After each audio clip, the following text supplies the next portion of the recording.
என்னாச்சு உனக்கு? ஏதோ யோசிச்சே இருக்க மாதிரி இருக்கு. ஆமாண்டா, நான் நல்லா தான் சம்பாரிக்கிறேன். ஆனா கணக்கு பார்க்காம ஏகப்பட்ட காசு செலவு பண்ணிடுறேன். இப்படியே போயிட்டு இருந்தா கடைசியில எல்லா காசும் இப்படியே போயிருமோன்னு பயமா இருக்கு. இவ்வளவுதான் உன் ப்ராப்ளமா? அதுக்கு என்ன, அந்த காசை நல்ல ஒரு ப்ராப்பர்ட்டில இன்வெஸ்ட் பண்ணிடலாம்ல. அதான் நானும் நினைச்சேன். ஆனா அது வாங்குறதுக்குள்ள பட்டா, சிட்டா, எஃப்எம்வி ஸ்கெட்ச் இந்த மாதிரி என்னென்னமோ சொல்லி கன்ஃபியூஸ் பண்றாங்க. ரொம்ப சிம்பிள், நான் உனக்கு புரியுற மாதிரி சொல்றேன். பைக் வாங்கும்போது ஃபர்ஸ்ட் என்ன பார்ப்போம்? காசு இருக்கான்னு பார்ப்போம். ஓங்கி ஒன்னு விட்டேன்னு வை, நான் அதான் சொல்லல. சரி, okay. Model, price, condition, owner details அதெல்லாம் தான் செக் பண்ணுவோம். கரெக்ட், இதெல்லாம் தான் செக் பண்ணுவோம். இதுல எப்படி அந்த பைக்கோட ஓனரை யாருன்னு ஆர்சி புக்ல தெரிஞ்சுக்கிறோமோ அதே மாதிரி லேண்டு யார் பேர்ல இருக்குன்னு பட்டாவை வச்சு தெரிஞ்சுக்கலாம். ஓ, அப்ப பட்டானா ஓனர் ப்ரூஃபா?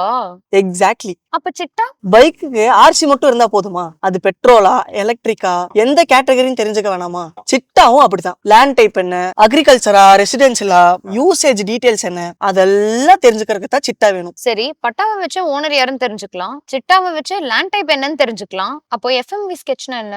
பைக்கோட ஷேப், டிசைன், ஹைட் எல்லாம் பாக்குறோம்ல, இதெல்லாம் பார்த்தாதான் நமக்கு அது ஷூட் ஆகுமா ஆகாதான்னு தெரியும். அதே மாதிரிதான் எஃப்எம்வி ஸ்கெட்சும். அதை வச்சு லேண்ட் ஷேப் எப்படி இருக்கும், எக்ஸாக்ட் பவுண்டரி எங்க, மெஷர்மெண்ட் கரெக்டா, பக்கத்துல என்னென்ன சர்வே நம்பர்ஸ் இருக்கு, பிசிக்கலா லேண்ட் எப்படி இருக்குன்னு காமிக்கிற ஸ்கெட்ச் தான் எஃப்எம்வி ஸ்கெட்ச். இப்பதாண்டா தெளிவா புரியுது. பட்டா வச்சு ஓனர் யாருன்னு தெரிஞ்சு, சிட்டா வச்சு என்ன லேண்ட் டைப்னு தெரிஞ்சுக்கலாம், எஃப்எம்வி ஸ்கெட்சை வச்சு எக்ஸாக்ட் பவுண்டரி மெஷர்மெண்ட்ஸ் என்னன்னு தெரிஞ்சுக்கலாம். சரி, எப்படி இதெல்லாம் உனக்கு தெரியுது? Because I follow May different reality.